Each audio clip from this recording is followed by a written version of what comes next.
Bonjour, bienvenue à ma chaîne YouTube.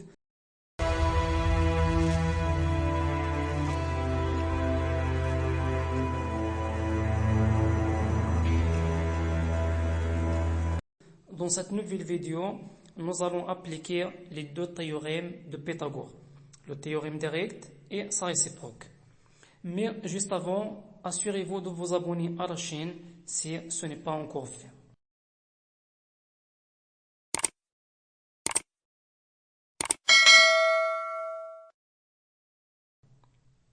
Avant de commencer l'exercice, je vous donne un conseil. Une chose importante pour bien comprendre les mathématiques, la compréhension des maths nécessite de la bonne concentration. Essayez donc de vous concentrer et soyez bien attentif lors de votre apprentissage pour comprendre toutes les étapes importantes afin d'avoir une image claire sur ce que vous apprenez et par conséquent arriver à une bonne compréhension. Exercice. Avant de commencer à répondre à chaque exercice des maths, nous devons répondre à ces trois questions. Qu'est-ce que nous avons comme données? La deuxième question.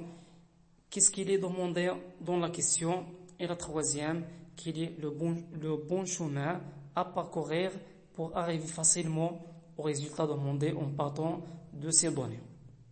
Dans cet exercice, nous allons appliquer les deux théorèmes de Pythagore, le théorème direct et sa réciproque. On considère la figure ci-contre. On a deux triangles MNP avec les mesures des côtés MN et NP et le triangle MPQ avec les mesures des côtés MQ et PQ. La première question, calculer MP. Et la deuxième question, dire si le triangle MPQ est rectangle. Si c'est le cas, dire en quel point. Avant de répondre à la deuxième question, rappelons que pour calculer la longueur du côté MP, on doit utiliser le théorème direct de Pythagore. Et pour répondre à la deuxième question, on va utiliser la réciproque du théorème de Pythagore. Réponse. Répondons maintenant à l'exercice, en commençant par la première question. On a MNP est un triangle rectangle en M. Donc, d'après le théorème direct de Pythagore, on a MN carré plus MP carré est égal à NP carré.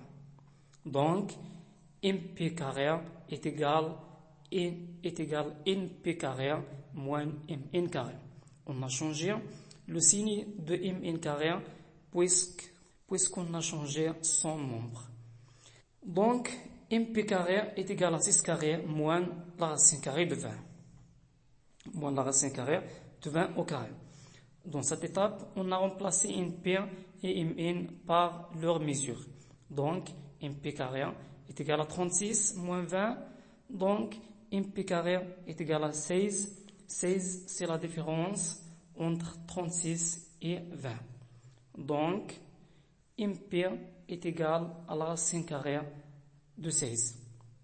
Et alors, MP est égal à finalement 4. Passons maintenant à la deuxième question. Pour répondre à cette question, on va utiliser la réciproque du théorème de Pythagore.